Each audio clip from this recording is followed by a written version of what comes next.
Saya nak tanya, apa jadi 33 tahun pada Kelantan tentang soal air, soal asas, soal daruri yang ditekan dalam agama? Saya boleh sebutkan di sini bahawa tentangan kita, misalnya umpamanya pertentangan dengan PAS itu bukan kerana dasarnya.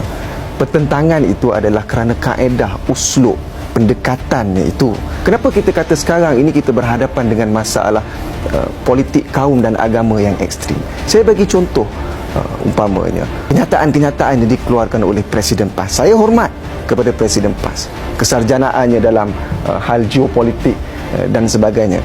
Tetapi lewat ini kenyataan-kenyataannya itu membunuh keharmonian kita, hubungan baik sesama kita.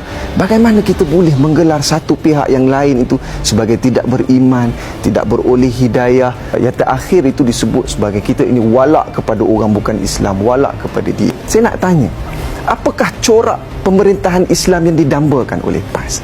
Adakah dengan membina masjid yang besar ataupun mengadakan kuliah di setiap hari Jumaat, misalnya pada setiap minggu, itu cukup menggambarkan bahawa kita ini memperjuangkan Islam? Adakah dengan meletakkan slogan membangun bersama Islam itu sudah cukup untuk membuatkan kita ini memperjuangkan sebuah entiti ataupun negara ataupun negeri yang mengamalkan konsep pentadbiran Islam? Sebab tu saya kata, ianya kita tak boleh lagi gunakan sentimen agama dan sentimen kaum ini sebagai retorik politik. Ini bahaya dia. Kerana di akhirnya, apa dia tuntutan agama?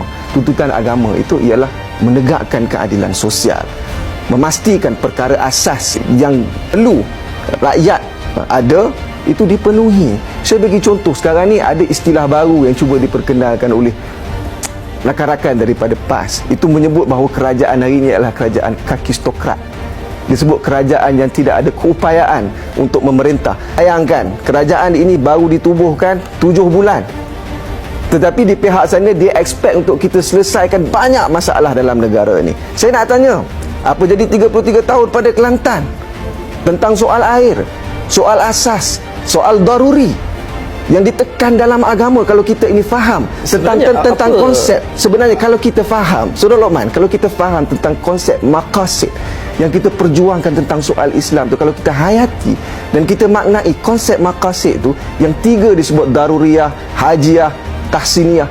Air ini ialah soal daruriyah, tetapi 33 tahun tak selesai. Sebab apa tak selesai? Sebab kalau ikut jawapan daripada Tuan Ibrahim Tuan Man, mantan Menteri Air, sebut bahawa kegagalan apa punca masalah air di Kelantan ni ialah disebabkan oleh masalah pengurusan dan juga tata kelola. Jadi sebab itu penekanan politik kita pada hari ini ialah tidak lagi berkisar tentang soal kaum, tidak lagi berkisar tentang soal agama.